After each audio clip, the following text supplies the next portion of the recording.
Discerning the Book of Revelation, the Seventh Seal, the Seven Trumpets, Part 9. Welcome back. Thank you for joining me again in this study. But before we start, let's review and summarize what we did the last time. First, angels are God's messengers to announce what will take place. The last two angels proclaimed the fall of Jerusalem and the warning to the Jews who commit idolatry.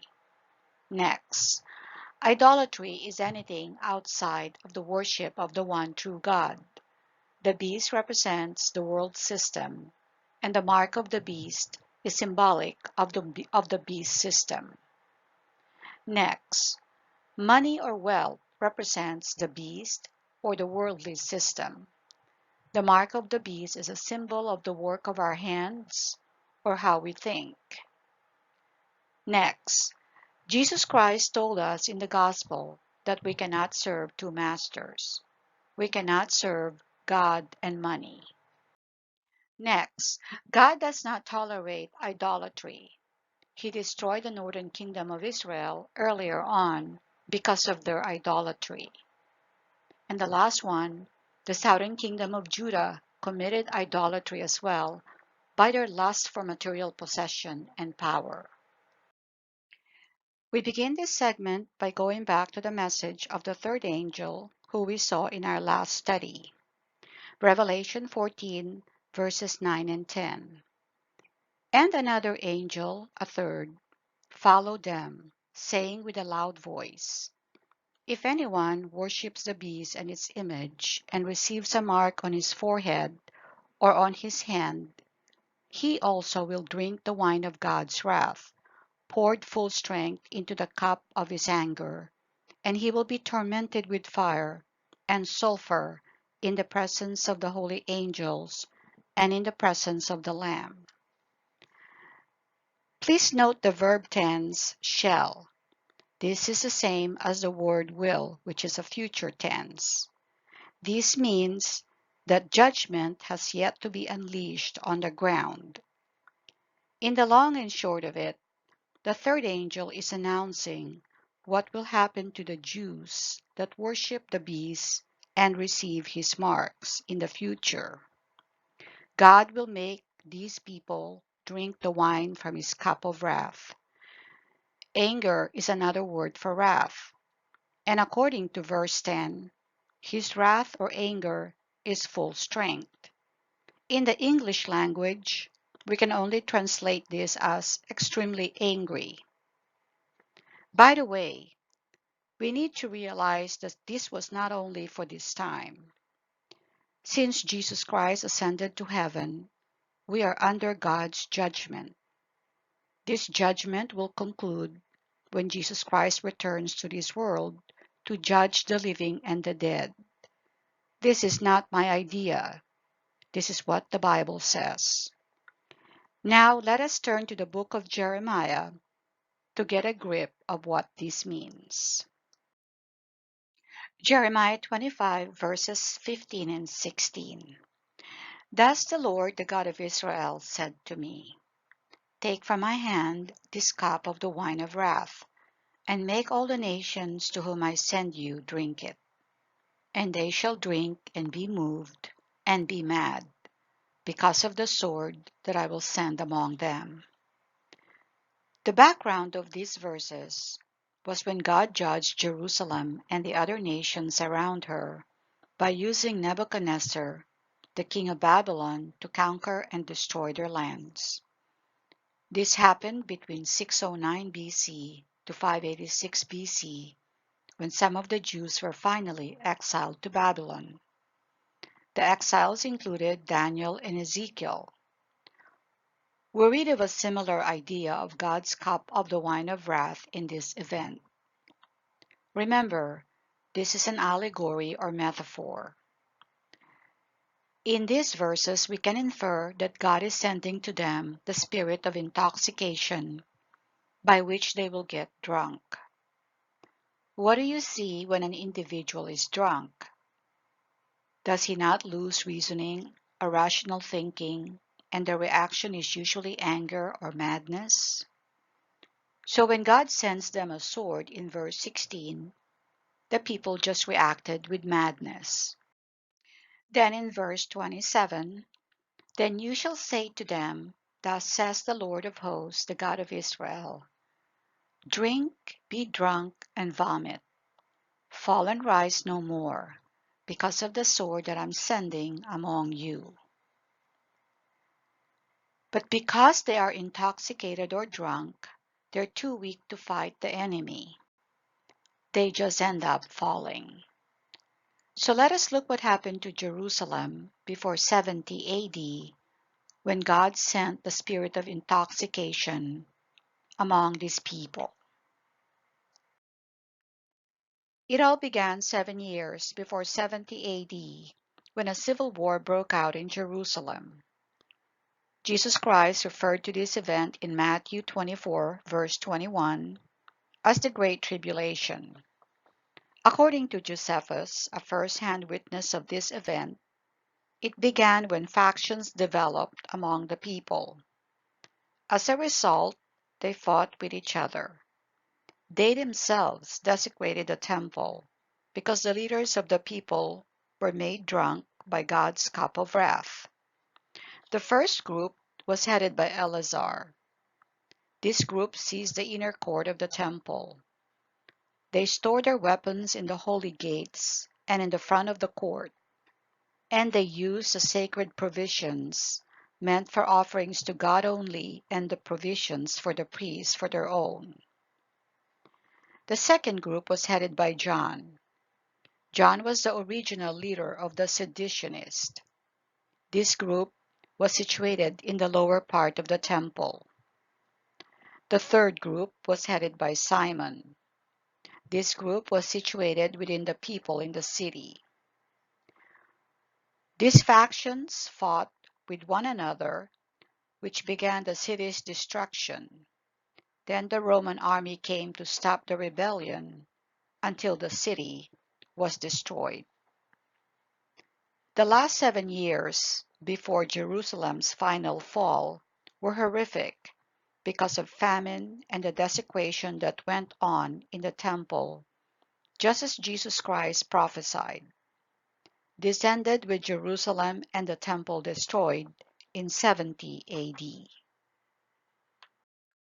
According to Josephus, there were various signs from heaven that appeared before the final destruction. One of them was a star that resembled a sword and a comet that stood over a city for a whole year before the civil war began. This is a direct quote from Josephus. But these men interpreted some of these signals according to their own pleasure, and some of them they utterly despised, until their madness was demonstrated, both by taking of their city and their own destruction. Because the people were drunk, they listened to a false prophet. This was an excerpt from the book The Wars of the Jews by Josephus. A false prophet was the occasion of these people's destruction, who had made a public proclamation in the city that very day that God commanded them to get upon the temple, and that there they should receive miraculous signs of their deliverance.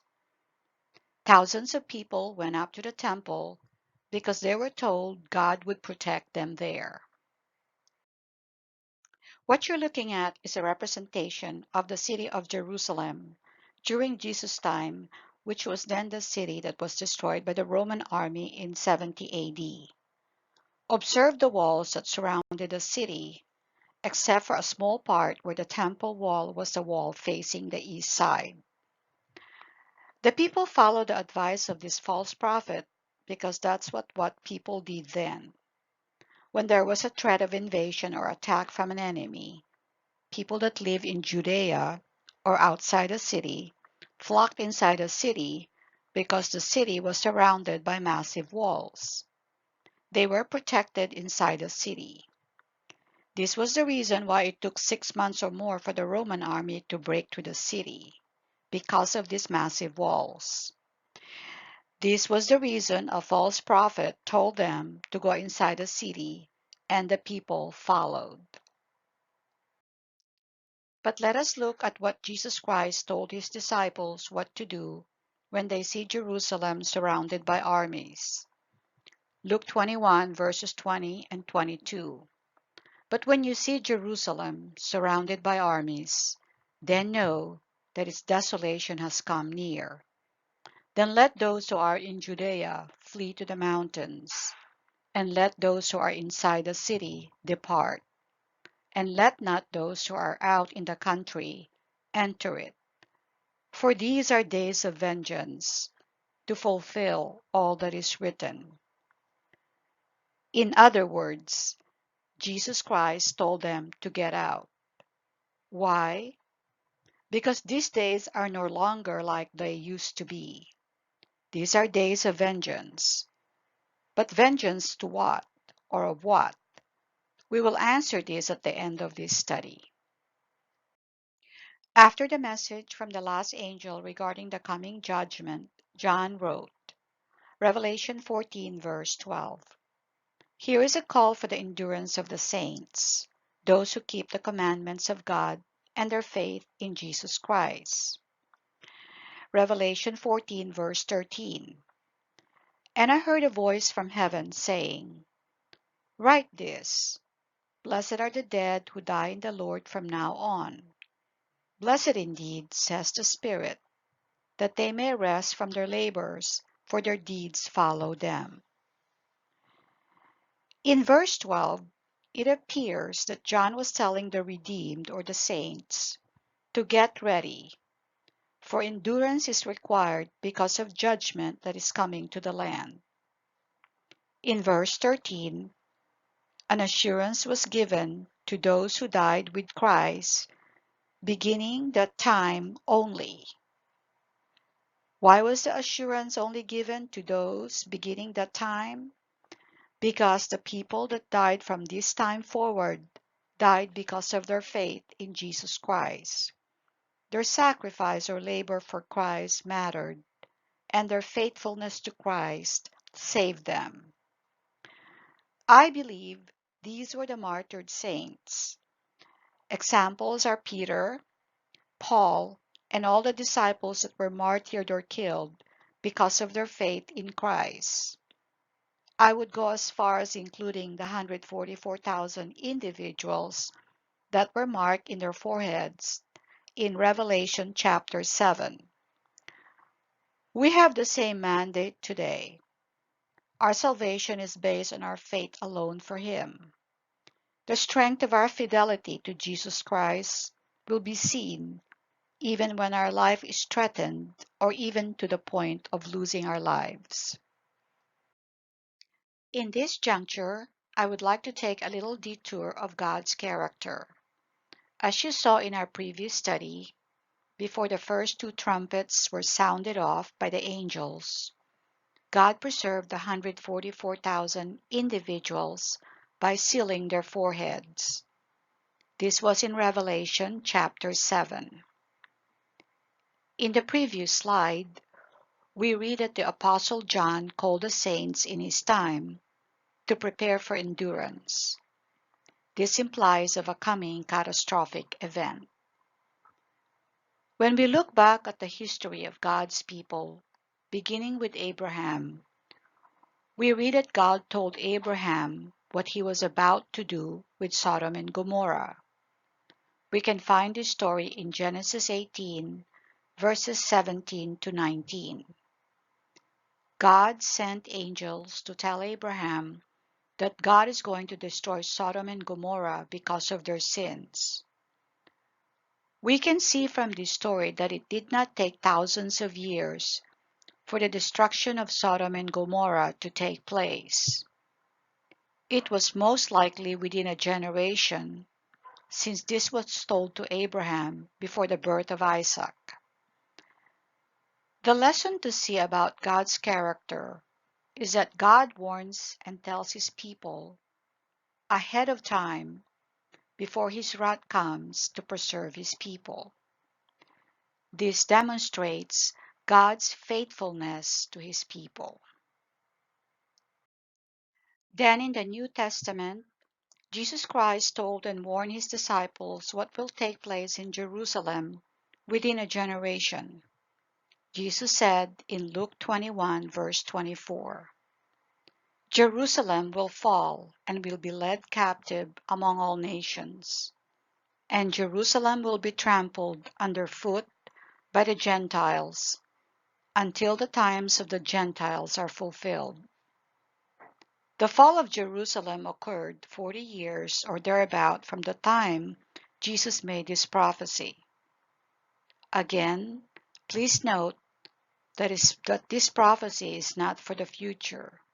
It already happened in 70 AD. Then in John 15, verse 15, no longer do I call you servants, for the servant does not know what his master is doing. But I have called you friends, for all that I have heard from my Father, I have made known to you. Jesus Christ himself affirmed that he has made known to us what he heard from the Father. The book of Revelation is Jesus Christ's revelation to us. This is the chief reason why we need to study the book intensely, if nothing else, because Jesus Christ is making known to us everything that he knew the Father showed him. Yet, how many Christians take their time to study it, or when they do, they would find a shortcut by buying books that were written by charlatans or false prophets. And moreover, they buy these books because they're sensational or they have made it to the New York Times bestseller list.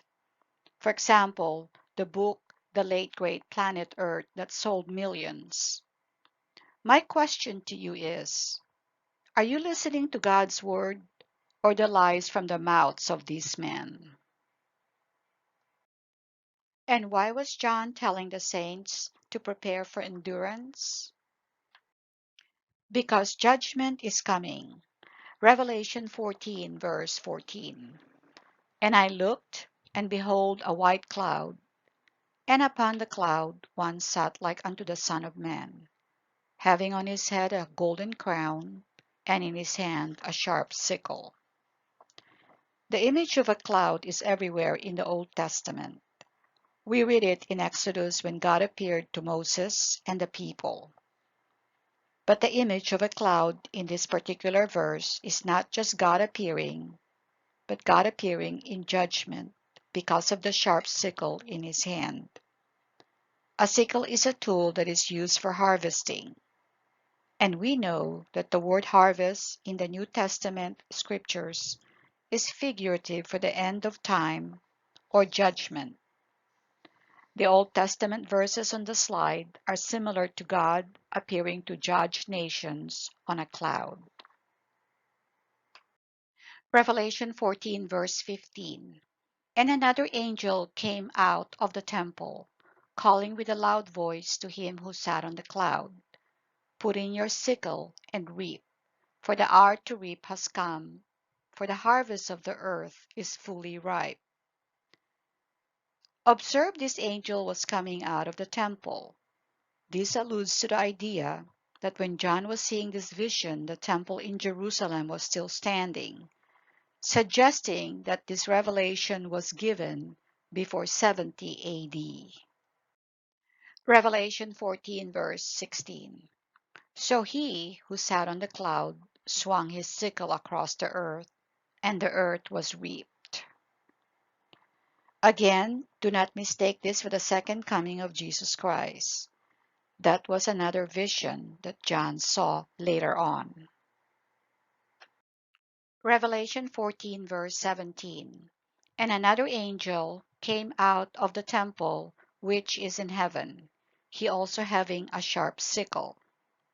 In this verse, John saw another angel coming out of the temple in heaven, and he also had a sickle. The description of where the angels were coming from was noted. There was an angel that was coming out of the temple in Jerusalem, and there was an angel that was coming out of the temple in heaven. Revelation 14, verse 18.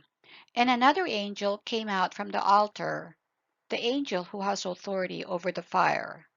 And he called with a loud voice to the one who had a sharp sickle, "Put in your sickle, and gather the clusters from the vine of the earth, for its grapes are ripe."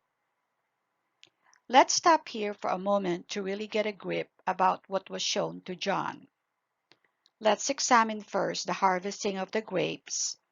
Then we will examine the angel who has authority over the fire. Please note how the harvesting of the grapes is being done according to this verse. It is going to be done with a sharp sickle. But that is not how grape harvesting is generally done. As you can see on the slide, it is done with a pruning knife.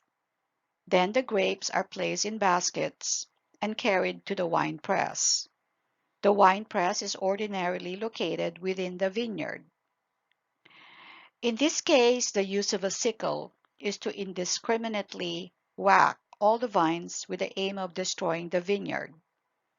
A sickle is generally used for wheat harvesting those days. Also note in this verse, the grapes are ripe.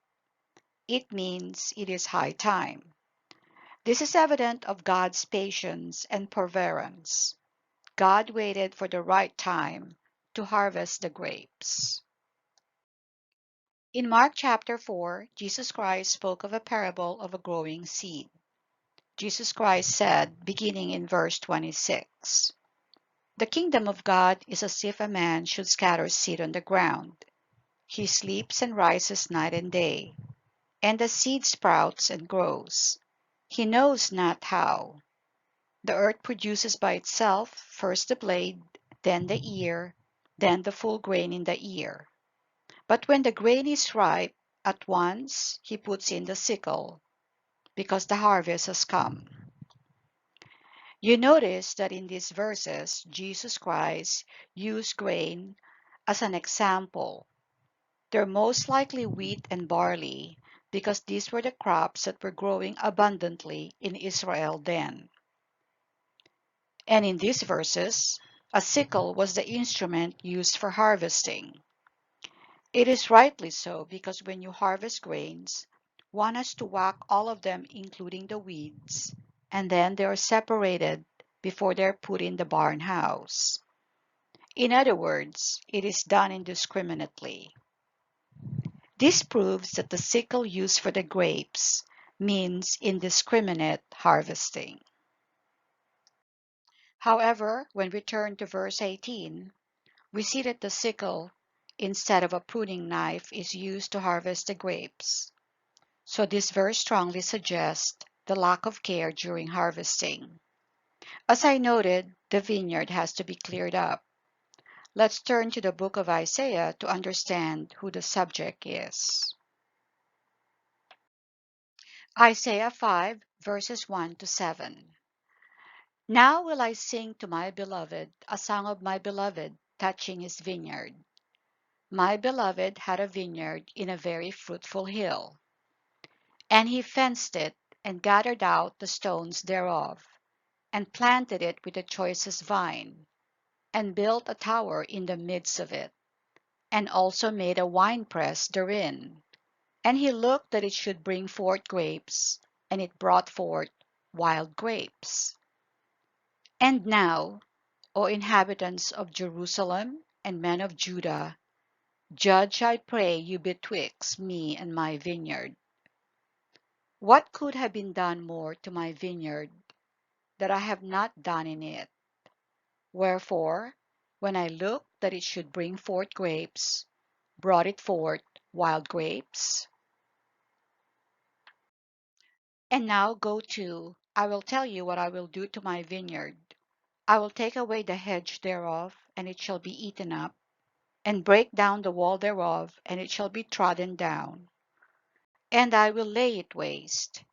It shall not be pruned nor digged, but there shall come up briars and thorns. I will also command the clouds that they rain no rain upon it." This prophecy was uttered by Isaiah between the period 8th century to 7th century BC, during the reign of Uzziah to Hezekiah, kings of Judah. Note the phrase, I will lay it waste. The first time Jerusalem was laid waste was in 586 BC, when Nebuchadnezzar destroyed Jerusalem and the temple. But God restored his vineyard, or Jerusalem, as a symbol of his patience and forbearance. Again, in 70 AD, Jerusalem and the temple were destroyed by the Roman army. If you turn to Deuteronomy 8, verse 7, you will read that vineyards were one of the main agricultural features of the land. It was one of the symbols used for Israel. This is a modern picture, but this gives us an idea of a vineyard with a fig tree in the background. Revelation 14, verse 19. So the angel swung his sickle across the earth and gathered the grapes harvest of the earth and threw it into the great winepress of the wrath of God. As noted about normal grape harvesting, it is done in a more delicate manner by picking the grapes from the vine with a pruning knife. However, in this verse, it shows no intent of preserving the vine. When the angel swung the sickle across the land, it meant indiscriminately taking out the vine. Then all the harvested grapes, along with the parts of the vine, were thrown into the winepress. The image you're looking at was how the grapes were pressed. The goal was to extract the juice out of the grapes. I hope you got the picture in your mind of the great winepress of the wrath of God. It is a symbol of death and bloodshed. Revelation 14, verse 20. And the winepress was trodden outside the city, and blood flowed from the winepress as high as a horse's bridle for 1,600 stadia. In this verse, the winepress is located outside the city. This follows the same custom in the Old Testament that when something was done outside the city, it meant the object or act was unclean. For example, anyone that was found unclean and given the verdict of death was sent outside the city to die. The verses on the slide from the Old Testament show that. As such, the phrase outside the city on this verse we're looking at signify the people that died were all given the verdict as unclean. Again, we are reading another hyperbolic language when John described the blood flowing from the winepress, which was as high as a horse's bit or bridle and for about 184 miles. It can mean that there was so much and widespread bloodshed. To prove this point, let's turn to Revelation 22, verses 14 and 15. Blessed are those who wash their robes, so that they may have the right to the tree of life, and that they may enter the city by the gates. Outside are the dogs and sorcerers and the sexually immoral and murderers and idolaters and everyone who loves and practices falsehood. In these verses, it shows that unclean individuals are outside the city. As it relates to the amount of blood up to the horse's bridle, an external evidence was written by Josephus. Now round about the altar lay dead bodies heaped one upon another, as at the steps going up to it ran a great quantity of their blood, whither also the dead bodies that were slain above fell down. Let's turn back to verse 18. Observe another angel that came out from the altar, who has authority over the fire. Think of the word authority. It means this angel has the power or the permission to bring fire with him. According to the context of these verses that we are examining now, I believe this was the same angel that was responsible for burning the city and the temple. In Revelation 8, verse 5, we read of an angel throwing a censer filled with fire on the earth. Revelation 8, verse 5. Then the angel took the censer and filled it with fire from the altar and threw it on the earth, and there were peals of thunder, rumblings, flashes of lightning, and an earthquake. This particular vision that John saw was a heavenly vision after the seventh seal was opened, and after a silence in heaven for half an hour. Then he saw this vision of fire thrown from heaven. I believe this was symbolic of the same angel that has authority over fire that was sent to burn down Jerusalem. Remember, the scriptures are unified. We can read of the actual historical account of the Roman army siege of Jerusalem that ended in the burning of the temple and the eventual destruction of the entire city. This is a direct excerpt from the book The Wars of the Jews, written by Josephus, who was alive then and witnessed all these. But although they, the Roman army, had commiseration for such as were destroyed in that manner, yet had they not the same for those that were still alive, but they ran every one through whom they met with, and obstructed the very lanes with their dead bodies, and made the whole city run down with blood, to such a degree indeed that the fire of many of the houses was quenched with this man's blood. You can also sense the hyperbolic language that Josephus used here. Quote, the fire of the many houses was quenched with this man's blood. Unquote. Imagine that instead of water putting out the fire, it was blood. The whole city then became the winepress of God's wrath. In this case, the whole city of Jerusalem was declared unclean. More historical evidence. But when they went in numbers into the lanes of the city with their swords drawn, they slew those whom they overtook outside and set fire to the houses, whither the Jews were fled, and burned every soul in them, and laid waste a great many of the rest.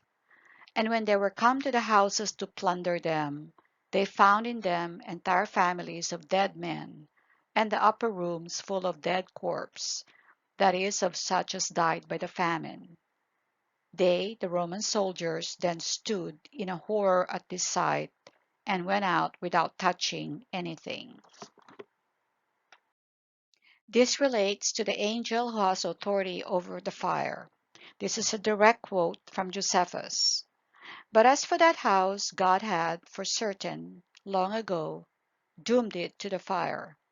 And now that fatal day was come, according to the revolution of ages, it was the 10th day of the month, upon which it was formerly burnt by the king of Babylon.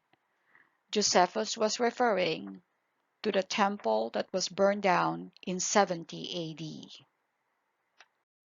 And this was a confession of Josephus about his countrymen who witnessed this horrific event in his lifetime. I shall therefore speak my mind here at once briefly, that neither did any other city ever suffer such miseries, nor did any age ever breed a generation more fruitful in wickedness than this was, from the beginning of the world. Before we end this segment, I'm going to read to you the 8 condemnations that Jesus Christ pronounced on the religious leaders of Israel. This event happened the same week of his crucifixion. I believe this text of scriptures is hardly studied in churches today. Yet it is so important that I read them to you so you understand why God destroyed Jerusalem. The word woe is an exclamation of grief. Matthew 23, verses 13 to 36. But woe to you, scribes and Pharisees, hypocrites! For you shut the kingdom of heaven in people's faces. For you neither enter yourselves nor allow those who would enter to go in. Woe to you, scribes and Pharisees, hypocrites! For you devour widows' houses, and for a pretense you make long prayers. Therefore, you will receive the greater condemnation. I'd like you to take note that this verse is not in ESV. It's only found in KJV or King James Version. Continuing on, woe to you, blind guides, who say, if anyone swears by the temple, it is nothing. But if anyone swears by the gold of the temple, he is bound by his oath. You blind fools, for which is greater, the gold or the temple that has made the gold sacred? And you say, if anyone swears by the altar, it is nothing. But if anyone swears by the gift that is on the altar, he is bound by his oath. You blind men, for which is greater, the gift or the altar that makes the gift sacred? So whoever swears by the altar swears by it, and by everything on it. And whoever swears by the temple swears by it, and by him who dwells in it. And whoever swears by heaven swears by the throne of God, and by him who sits upon it. Woe to you, scribes and Pharisees, hypocrites!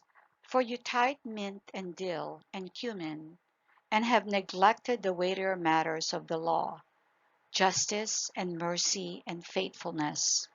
These you ought to have done without neglecting the others. You blind guides, straining out a gnat and swallowing a camel. Woe to you, scribes and Pharisees, hypocrites! For you clean the outside of the cup and the plate, but inside they are full of greed and self-indulgence. You blind Pharisee, first clean the inside of the cup and the plate, that the outside also may be clean. Woe to you, scribes and Pharisees, hypocrites! For you are like whitewashed tombs, which outwardly appears beautiful, but within are full of dead people's bones and all uncleanness. So you also outwardly appear righteous to others, but within you are full of hypocrisy and lawlessness. Woe to you, scribes and Pharisees, hypocrites! For you build the tombs of the prophets, and decorate the monuments of the righteous, saying, if we had lived in the days of our fathers, we would not have taken part with them in shedding the blood of the prophets. Thus, you witness against yourself that you are sons of those who murder the prophets. Fill up then the measure of your fathers. You serpents, you brood of vipers, how are you to escape being sentenced to hell? Therefore, I send you prophets and wise men and scribes, some of whom you will kill and crucify, and some you will flog in your synagogues and persecute from town to town, so that on you may come all the righteous blood shed on earth, from the blood of innocent Abel to the blood of Zechariah, the son of Barachiah, whom you murdered between the sanctuary and the altar. Truly, I say to you, all these things will come upon this generation. Now I can give you the answer to this vision that John saw in Revelation 14, verse 1.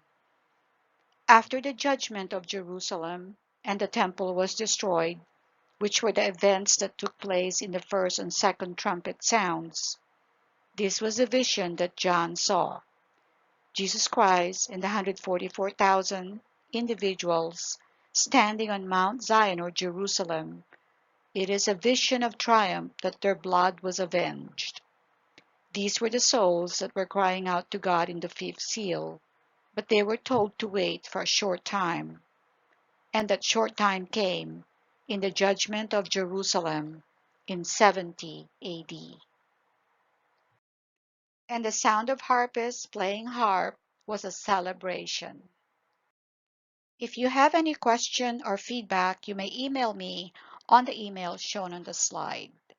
This ministry is online at www.calltotruth.org. You can find the Revelation study in this website and other articles that might interest you. May His light shine upon you today.